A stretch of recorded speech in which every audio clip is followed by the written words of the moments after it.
चाहे कितने ही सगे हों, इन 3 लोगों पर कभी भी भरोसा नहीं करना चाहिए। एक वक्त की बात है, एक देश में बहुत ही सुंदर शहर था। उस शहर में एक चोर रहता था। वह छोटी मोटी चोरी करके अपना गुजारा करता था। उस चोरी से उसका अच्छा गुजारा नहीं होता था। एक दिन उसने सोचा, गुनाह तो गुनाह होता है, चाहे छोटा हो या बड़ा।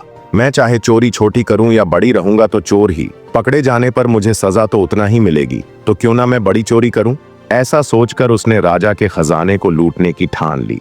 रात होने पर वह महल के अंदर घुस गया और किसी तरह खजाने तक पहुंच गया। वहां पहुंचकर उसने देखा कि खजाने पर कई पहरेदार पहरा दे रहे थे। सख्त पहरा देकर चोर को लगा उनकी आंखों में धूल झोंकना बहुत मुश्किल काम है, और सोचने लगा, यहाँ तो पहरेदार पहरा दे रहे हैं, अगर मैंने चोरी करने की कोशिश की तो मारा जाऊंगा। यह सोचकर चोर वापस लौट गया। लौटते वक्त उसने सोचा कि खाली हाथ लौटने से तो अच्छा है, कुछ ना कुछ तो यहाँ से ले जाऊं। मेरा यहाँ से खाली जाना ठीक नहीं है। चोर के दिमाग में ख्याल आया कि राजा के खाने में जाना चाहिए, जहां पर राजा सोता है। शायद इस वक्त राजा अपने कपड़े उतार कर सो गया होगा। मैं राजा के देवरात चुरा कर ले आऊंगा और उन्हें पहनकर यहाँ से माल चुराकर आसानी से निकल जाऊंगा। पहरेदारों को लगेगा कि मैं राजा हूँ, इसलिए वह मेरे रास्ते में नहीं आएंगे और मेरा काम आसान हो जाएगा। ऐसा सोचकर चोर राजा के कमरे के अंदर पहुंच गया और उसने धीरे से पर्दा हटाकर देखा। अंदर का नजारा देखकर तो हैरान रह गया। उसने देखा कि राजा अपने बेड पर आराम से सो रहे हैं और रानी बिना कपड़ों के राजा के साथ पलंग पर बैठी है। रानी को जगा हुआ देखकर चोर के हाथ पैर फूल गए और वह एक तरफ दीवार के साथ खड़ा हो गया और रानी के सो जाने का इंतजार करने लगा। कुछ देर बाद फिर उसने पर्दा हटाकर देखा कि रानी सोई है या नहीं, क्योंकि रानी सो जाए तो राजा के कपड़े चुराए जाएं। चोर ने देखा कि रानी अभी भी उसी तरह बैठी हुई थी। ये देखकर चोर वहां रखी हुई टेबल पर बैठने लगा। जैसे ही चोर टेबल पर बैठा तो पानी का गिलास जमीन पर गिर गया। उस आवाज को सुनकर राजा की आंख तो नहीं खोली, पर रानी तलवार लेकर बाहर आ गई और तलवार चोर की गर्दन पर रख दी और कहने लगी, कौन हो तुम और यहाँ किस लिए आए हो? सच सच बताओ, वरना तुम्हारा सर धड़ से अलग कर दूंगी। चोर डर के मारे पसीना पसीना हो गया और हाथ जोड़कर कहने लगा, रानी साहिबा मेरी जान बख्श दो। मैं एक गरीब चोर हूँ और चोरी करने के इरादे से यहाँ आया हूँ। छोटी मोटी चोरी करके अपने परिवार का गुजारा करता हूँ। आप मुझे मार देंगी तो मेरे बच्चे अनाथ हो जाएंगे। मैं वादा करता हूँ कि इस बार मुझे छोड़ दो। मैं कभी दोबारा राजमहल की तरफ मुड़कर नहीं आऊंगा। रानी साहिबा मेरे छोटे छोटे बच्चों पर रहम करो। रानी को उस पर रहम आया और उसने कहा, मैं तुम्हें एक शर्त पर छोड़ सकती हूँ। चोर ने पूछा, क्या शर्त है? उसने कहा, मेरे साथ रात गुजारो, यानी मेरे साथ हमबिस्तरी करो तो फिर मैं तुम्हें यहाँ से जाने दूंगी, वरना एक ही झटके में तुम्हारा सिर काट दूंगी। रानी की यह अनोखी शर्त सुनकर चोर और भी ज्यादा घबरा गया और कहने लगा, रानी साहिबा, ये आप क्या कह रही हो? मैं तो एक छोटा मोटा चोर हूं और आप इतने बड़े राजा की रानी है। मेरी क्या औकात है जो मैं आपके साथ ऐसा करूं? मेरे लिए यह सोचना भी बहुत बड़ा गुनाह है। रानी ने कहा, मैं कुछ नहीं सुनना चाहती। अगर तुम्हें अपनी जान प्यारी है तो मैं जैसा कहती हूं वैसा ही करो, वरना मरने के लिए तैयार हो जाओ।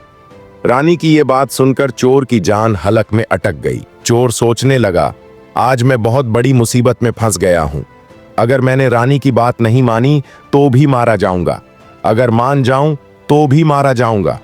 चोर बहुत बड़ी सोच में पड़ गया। आखिरकार रानी के साथ रात गुजारने के लिए तैयार हो गया और कहा, रानी साहिबा, मुझे 5 मिनट का वक्त दे। रानी ने कहा, कोई बात नहीं, आपके पास 5 मिनट का वक्त है। चोर थोड़ा दरवाजे की तरफ हुआ और भागने लगा। भागते भागते दरवाजे तक पहुंचा। दरवाजे पर जो पहरेदार था उसने उसे पकड़ लिया और चोर से पूछने लगा। चोर डरा हुआ था।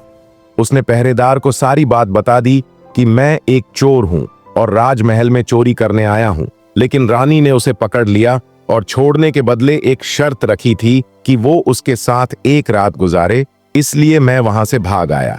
चोर ने कहा, मुझे जाने दे। पहरेदार ने कहा, मैं तुम्हें नहीं जाने दूंगा। जैसा आपको रानी ने कहा है आपको वैसा करना होगा। पहरेदार ने यह भी कहा कि तुम जाकर राजा को अपने हाथों से मारो। पहरेदार की ये बात सुनकर चोर और भी ज्यादा घबरा गया। चोर ने सोचा, पहले तो बच सकता था, अब तो बिल्कुल भी नहीं बच सकता। अगर जाकर रानी से ये बात कहूंगा तो वह मेरा सर काट देगी। अब चोर को चारों तरफ मौत ही मौत दिखाई दे रही थी। मजबूर होकर चोर वापस रानी के पास चला गया और कहने लगा, रानी साहिबा, मैं आपके साथ रात को गुजार लूंगा। अगर उस वक्त राजा साहब नींद से जागे तो ना आप बचेंगे ना मैं। राजा साहब हम दोनों को मार डालेंगे, इसलिए आपको एक काम करना होगा, आप अपने हाथ से राजा का सर काट दें। अगर आप इतना कर सकती हैं तो मुझे आपकी शर्त मंजूर है, वरना आपके हाथों मरना पसंद करूंगा। रानी ने सोचकर जवाब दिया, कोई बात नहीं, मैं अभी राजा साहब को मौत के घाट उतार देती हूँ। रानी ने दोनों हाथों से तलवार पकड़ी और सोए हुए राजा का सर काट दिया। ऐसा करने के बाद रानी बेहोश होकर गिर पड़ी और उसी वक्त चोर वहां से भाग निकला। सुबह राजमहल में शोर मच गया कि कोई राजा साहब को मार गया, मगर राजा साहब को मारने वाले का कोई पता नहीं चल पा रहा था। रानी भी जोर जोर से रो रही थी, मगर एक पहरेदार के अलावा और कोई नहीं जानता था कि राजा को रानी ने मारा है या चोर ने। रानी ने कहा, मैं भी राजा के साथ जाना चाहती हूँ। तो पहरेदार ने कहा, रानी साहिबा, आप तो राजा के साथ जाना चाहती हैं, मुझे बस इतना बता दे कि राजा साहब को आपने मारा या चोर ने। ये बात सुनकर रानी चौंक गई कि इसका मतलब इस बात को पहरेदार भी जानता है। रानी ने कहा, सुनो, राजा को मैंने मारा है या चोर ने। अगर तुम्हें ये बात जाननी है कि राजा को किसने मारा है तो शहर के बाहर एक जंगल है, उसमें चले जाओ। वहां पर झोपड़ी में बुढ़िया रहती है, वो तुम्हें इस राज के बारे में जरूर बताएगी। पहरेदार को यह बात जाननी थी। रानी की बताई हुई जगह पर वह पहुंच गया जहां पर वो बुढ़िया रहती थी। पहरेदार उसे बुढ़िया के पैर पकड़कर बोलने लगा, मैं एक राज जानने के लिए आपके पास आया हूं। राजा साहब को किसने मारा है, मुझे बताइए। बुढ़िया कहने लगी, तुझे यह राज जानना है तो तुझे एक काम करना होगा। मेरी झोपड़ी के बाहर एक बकरा बंधा हुआ है, तू अपनी तलवार से उसका सिर काट दे। सिर काटते ही बकरे का धड़ जमीन पर गिर जाएगा और उसका सर हवा में उड़ने लगेगा। तब तुम उस बकरे के सर के कान पकड़कर लटक जाना। बकरे का सर तुम्हें जहां पर ले जाए वहां पर तुम्हारे सवाल का जवाब मिल जाएगा कि राजा को किसने मारा है। अब पहरेदार ने वैसा ही किया। पहरेदार ने उस बकरे का सर काट दिया। बकरे का सर काटते ही हवा में उड़ने लगा। पहरेदार ने बकरे का सर पकड़ लिया और वहां से उड़ने लगा। बकरे का सर उसे एक भयानक जगह पर ले गया। जैसे ही पहरेदार वहां पर उतरा, उसने सोचा, यहां तो कोई भी नहीं है, यहां पर कौन मुझे राजा की मौत के बारे में बताएगा। वो जगह एक जेल की थी। एक राक्षस और उसकी बेटी वहां पर रहते थे। राक्षस ने सोचा, कुछ खाने के लिए बाहर से ले आऊं। फिर उसके बाद उसकी बेटी गुफा से बाहर आई।